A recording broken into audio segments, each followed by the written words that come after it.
What's going on, you guys? My name's Tynots and welcome to Top 5 Unknowns, 5 creepy interrogation videos. Number 5.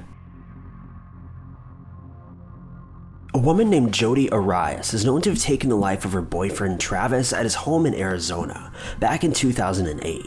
His body was discovered in his shower with over 12 different stab wounds as well as a gunshot wound to the head. Discovering Jodi's guilt was quite easy for investigators, as they found a digital camera that had been stashed in Travis's washing machine, full of pictures of the two of them. In fact, photos were even taken before and after the attack of Travis took place. Jodi was immediately arrested and taken in for questioning. Throughout her time with police, it became quite obvious that she was struggling mentally. She was seen standing on her own head, digging in the trash can, talking to herself, and even stuffing paper down her pants. Her only real defense for not taking Travis's life was, quote, "I had issues with Travis, but I had worse issues with other people and they're still alive." She was convicted and sentenced to life in prison in 2015.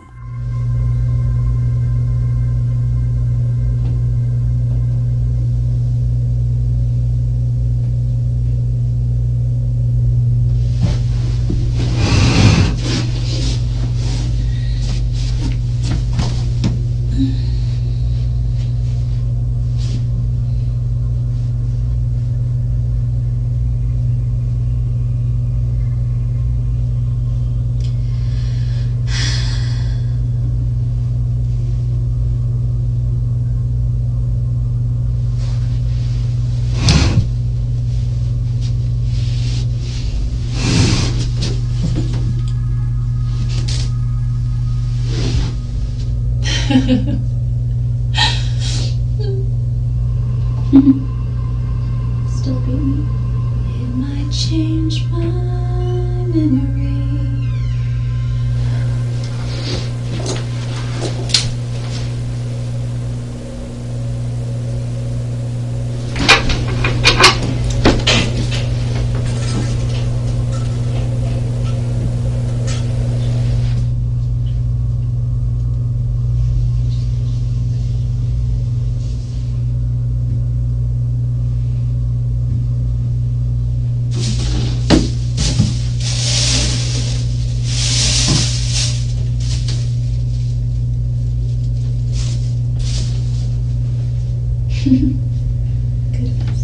Regardless of what the Bible says, and yes, I'm Christian, I just live my life by the 10 Commandments, and those are my rules. You know, thou shalt not this or that, but it doesn't say thou shalt not fornicate. So I just used to joke about that.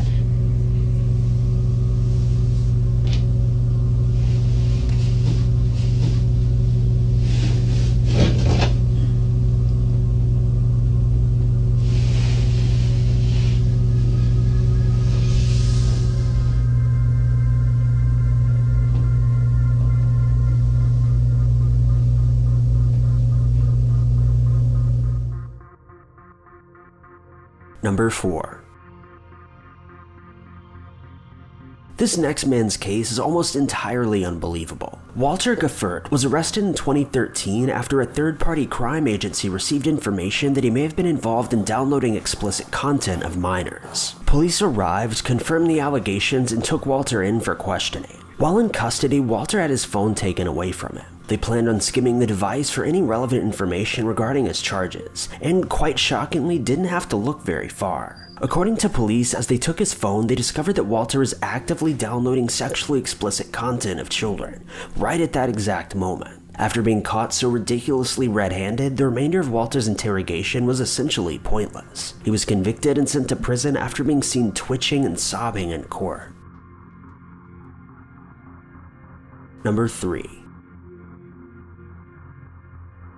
This next case is one that I'm pretty sure most of us are already familiar with. Back in 2013, two 12-year-old girls were arrested after they lured their friend into the woods and attempted to sacrifice her in the name of a fictional character named Slenderman. By the time the attacks had concluded, the young victim had been stabbed at least 19 times and was facing life-threatening injuries. Thankfully, she managed to recover and was able to inform police about her side of the story and ensure that the attackers received the treatment or punishment they needed. The courts determined that the two girls were without question clinically insane. They were sent off for treatment, though during their interrogation, they revealed extremely creepy information that led mental health professionals to determine that at least one of the young girls had extreme difficulty with separating fact from fiction. The way she describes Slenderman as an actual real-life creature is absolutely chilling. I think when he stabbed her first, and then I continued, and then she was like, Morgan, make sure she doesn't escape. She told me that she got her in the lung right here 6 times, and then in the leg a few times. So we told her we were gonna get help, but we really weren't. We were gonna run and let her pass away. So we ran. So then how did you get the knife from Anissa? She sort of just shoved it into my hand, and there it was. And then I didn't know what I did. It sort of just happened. It didn't feel like anything. It was like air. When you guys were walking, you thought you saw Slender as you were walking? This was after Morgan stabbed her. And he has tendrils that are very sharp. Do you see him in your dreams, or where do you see him at? Oh, I've seen him in my dreams. Truth be told, I wanted to be locked up so that I couldn't hurt her, but that time has passed, and now I'm in here because we were careless. I knew this would happen. I knew we'd get in trouble. Number 2. A man by the name of Charles Shoulders was arrested and charged after a 911 call came in that he had shot his wife in the head. Police arrived at the couple's home to investigate and found that Charles's wife had in fact been shot. No sooner than they arrived, Charles was heard uttering to himself, admitting guilt for the crime. He was taken in for questioning, though while in the interrogation room, he urinated on the floor and even managed to break a table that was mounted to the wall. Police say that he caused more than $500 of damage to their interrogation room, and Charles is expected to be sentenced to prison for the remainder of his life. I'll take these off you, okay? There's that sissy. You gonna leave that one on? Yeah. Alright, have a seat, Mr. Shoulders, right here. Yeah, On I this ain't side. got nothing to do Have a with seat right here. I ain't do nothing to try to hurt you. I know. Say, look. Here, we're gonna sit sideways. Wait a minute. Come on, feel something. There we go. Yeah, I'm saying. There. Alright, you want some water? I like that crap. I'm dry. Okay, I'll get you something, okay? I think I'm gonna talk to y'all. I ain't got a damn thing to say, y'all. Oh. Hey! This ain't a cold room.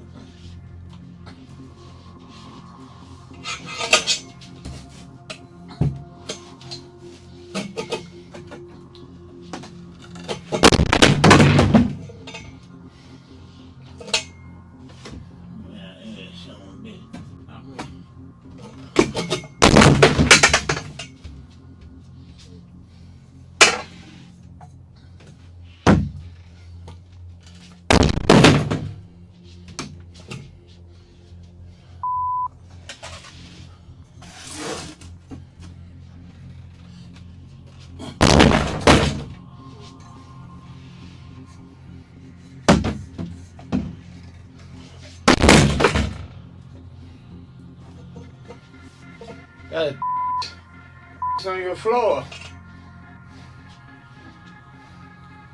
Yeah. Whew.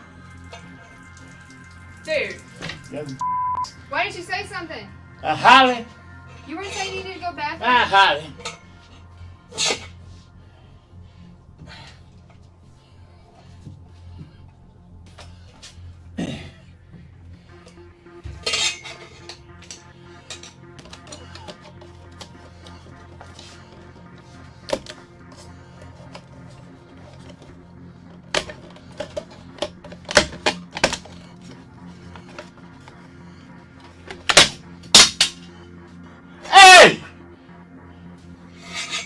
mother.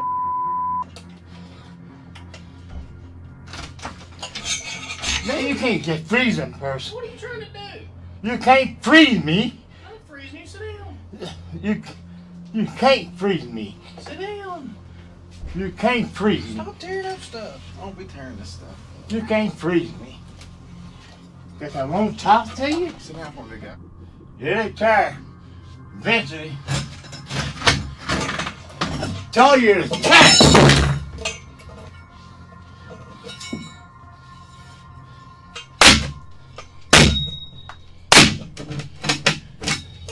Put it down. Put it down. You take me out of here. Put it down. Take me out of Dude, here. put it down.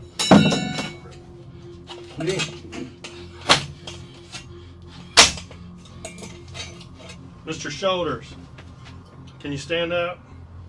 Well, you gonna beat me up? No.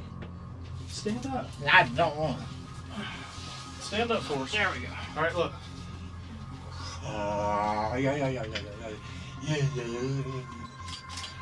Yeah. Turn in that boy for me. Well, let her take a picture. No. Take a picture of what you're saying she did. No. I need a lawyer. Look. I'm 73 years old. Number 1. Back in March of 2011, an Indonesian man by the name of Erzan Okta was called to his local bank office to discuss a debt of about $5,900, which he owed on his credit card. From security camera footage, we can see Erzan enter one of the interrogation rooms commonly used by debtors. The room, however, has no internal cameras, and just a short while later, Erzan is seen being wheeled out of the room in a wheelchair, with some believing that he may have already passed away by this point. Erzan's body was recovered later on, and all of those involved were charged for his passing. The bank attempted to cover up the situation, though the 3 debt collectors who were involved were eventually convicted and sentenced to over 5 years in prison. According to police, the cause for his death was asphyxiation, a brain hemorrhage, and/or blunt trauma to the head.